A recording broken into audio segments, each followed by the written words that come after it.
Welcome back to the Art for O.U.R channel. The backyard that I'm lucky enough to have has a small little hillside that's north facing.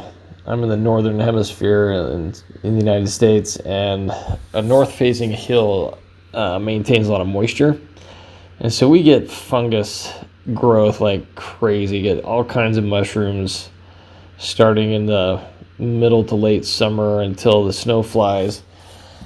And I actually picked a bunch of them. I don't eat mushrooms. I hate eating mushrooms, but I think they're pretty cool. And I just happen to have a freeze dryer.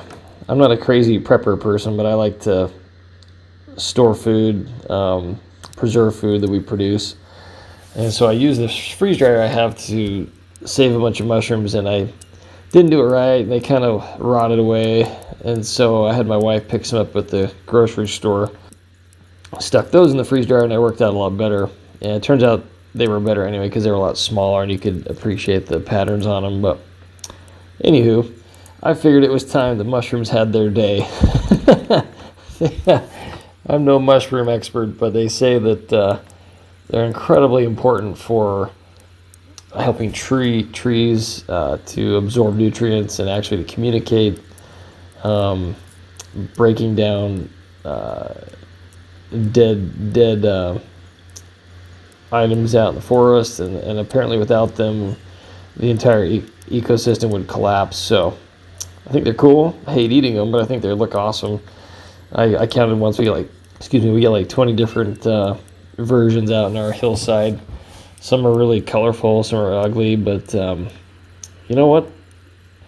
I thought I'd put them in a bowl and see what they look like, and I was not unhappy. The root that I'm using there is from an apple tree that my nephew Hiram donated. I think they tore one out of their yard a while back, and I love these irregularly shaped pieces of wood. They turn out some really cool grains. You might be asking yourself, why do you put the plastic on the outside of the bowl? And as I was putting this video together, I can't remember the quote-unquote brilliant reason why I did, but now I'm wishing I hadn't, because I had to chip it out of the resin. I think I was using the flange on top to help hold the plastic out, and that did work well, but then I had to excavate the bowl out of a little bit of resin. That was kind of a pain.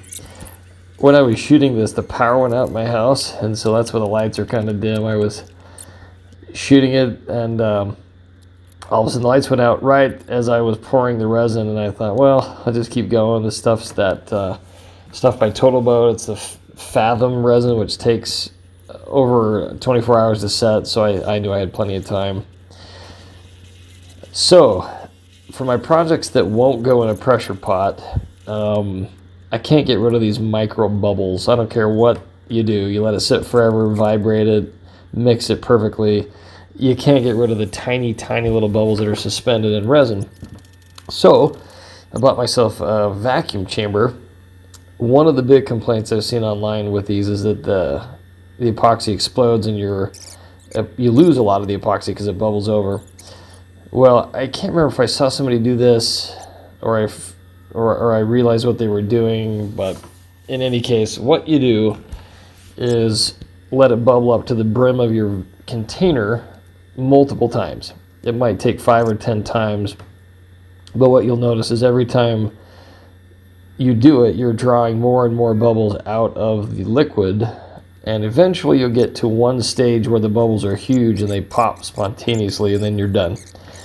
And it leaves you with the most crystal clear, perfect resin ever. And I'm here to tell you that was not the solution completely, because I'm an idiot. I did not calculate enough resin when I poured this, so I ended up with 2 layers. And you can't help but see the second layer. Like there's a change in the resin. You can't get them perfect, so there's a problem with that. And this stuff takes so long to set up, which is great because it soaks into the wood and that.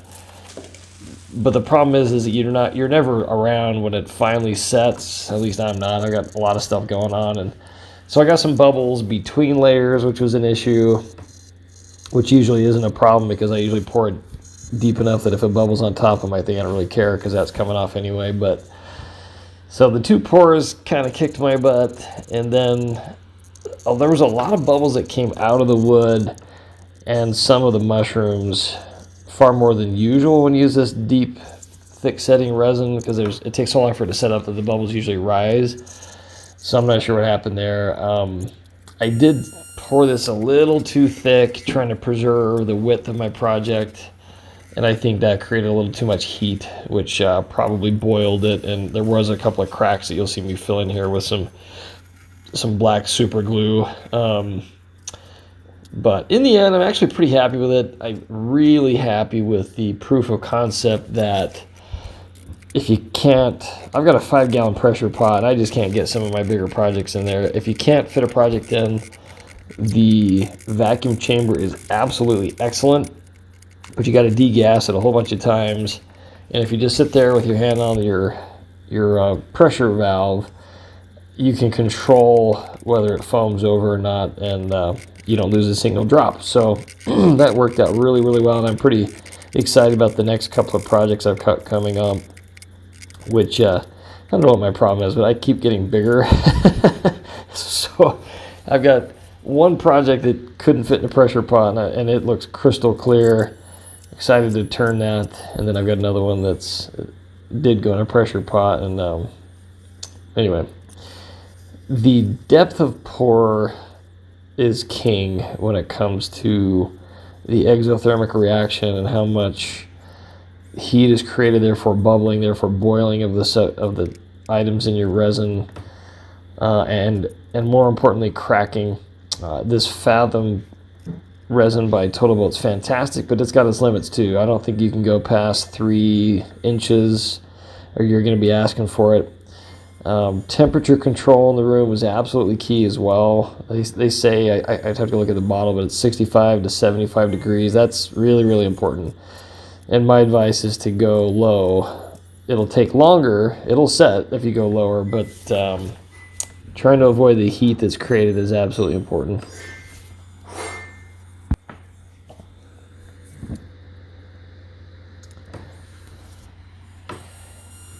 As always, my projects are dedicated to Operation Underground Railroad.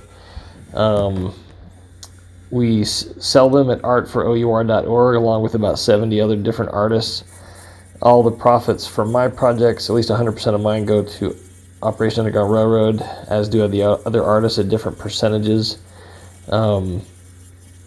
And you can make donations there. You can donate projects. We'd love to have more artists volunteer their work. We're taking everything from paintings to jewelry to carving, whatever you can do. And we sell it. The subscriptions from YouTube and watch time adds up to a fair amount of money, somewhere between $500 to $1,000 a month. When you watch these YouTubes and share them, that helps generate a fair amount that goes to them as well. So give us a hand. Operation Underground Railroad, they are an amazing organization that goes around the country in the United States and the whole world investigating and helping local law enforcement break up trafficking rings that take advantage of children, prostitute them out, and do horrific things with them. So these guys hunt down the bad guys, help the local authorities incarcerate them, and put these children in aftercare situations which are safer and better for them. And to date, I think they've saved over 4,000 plus kids, arrested many thousand traffickers. Almost every state in the United States has benefited from their funding, training. They even have canine units, dog units that have been trained to find out hidden electronics that some of these guys have hidden in their walls in case they get raided, and so they're thinking of everything, and they're amazing. Started by Tim Ballard, who's an amazing individual who's dedicated his life to this, and I'm just trying to use my spare time wisely and help support the cause. If you're a fellow YouTuber or artist, we'd love your support. Love to collaborate on things. The more the merrier.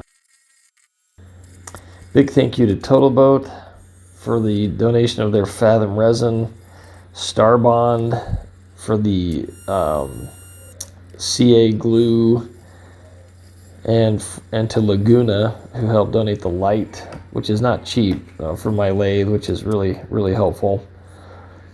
You can see links in the description to their sites. You can get discounts if you use the codes I've got written there. Anyway, I'll see you at Art for O.U.R. and appreciate your support of this project. Have a great one, you guys.